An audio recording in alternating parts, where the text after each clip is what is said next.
We're opening Group C with a massive collision at MetLife Stadium in New Jersey, featuring two teams ranked in the global top 10. On one side, you have Brazil, the historical powerhouse with 5 World Cup titles. On the other, Morocco, the reigning African champions. This chart maps out the dilemma perfectly, plotting global teams by historical pedigree on the x-axis and current form on the y-axis. Notice how both Brazil and Morocco sit right up here in the top right quadrant. You have to decide whether to invest in the safety of deep history or take a risk on recent momentum. To make a smart prediction, we have to strip away the emotional fan hype and evaluate 3 specific metrics: managerial stability, recent form, and squad health. Analyzing the trade-offs within these hard variables is the only way to find an objective edge for this 90-minute investment. Let's look at the context driving the hype. Brazil is carrying a heavy burden right now. They are 24 years removed from their last World Cup trophy, their longest drought since 1950.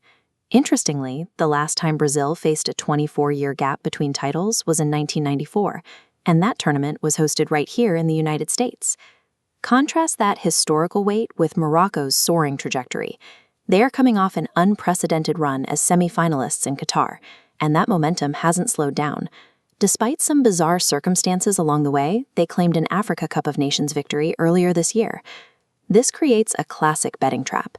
The historical data points heavily towards Brazil, while strong recency bias tempts you to back a Moroccan upset.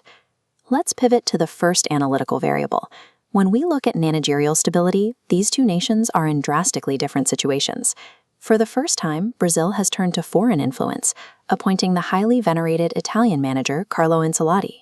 Ancelotti utilizes a laissez-faire tactical approach. It's quickly cultivated a relaxed, impressive rhythm for the squad, which we saw directly in their recent warm-up wins against Panama and Egypt. Tactical continuity is the baseline requirement for deep tournament runs, and right now, Morocco has entirely lost theirs. The architect of Morocco's rise, Walid Regragui, walked away from the team only 3 months before kickoff. His replacement, Mohamed Wafbi, has shown few signs of meaningful tactical evolution. That sudden change leaves the squad dealing with early tournament disconnect.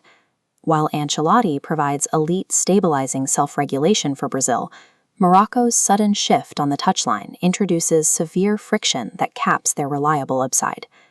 That brings us to the second evaluation variable: squad health and the physical fallout from recent warm-up fixtures.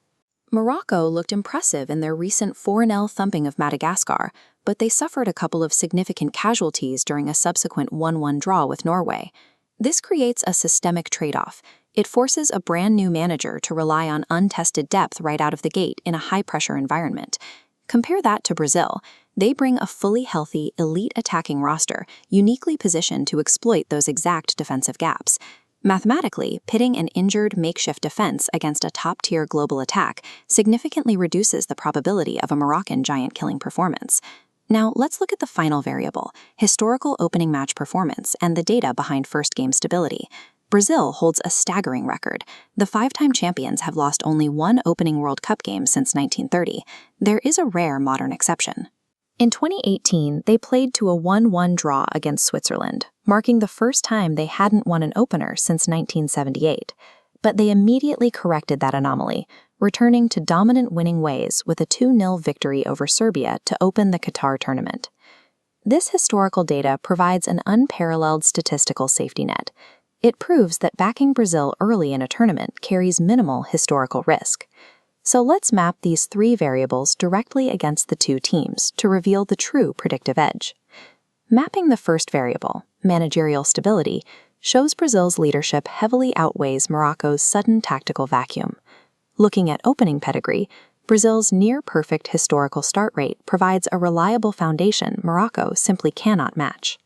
Finally, on squad health, Morocco's fresh injuries tilt the risk matrix away from an upset. Make no mistake, this is still an excellent Moroccan team with the talent to cause problems and prevent a total blowout. However, while the talent is there, the compounding friction of sudden coaching changes and injuries creates a highly unfavorable risk profile for the African champions. The synthesis of these tactical matchups and historical data points explicitly points away from a draw and toward a Brazilian victory.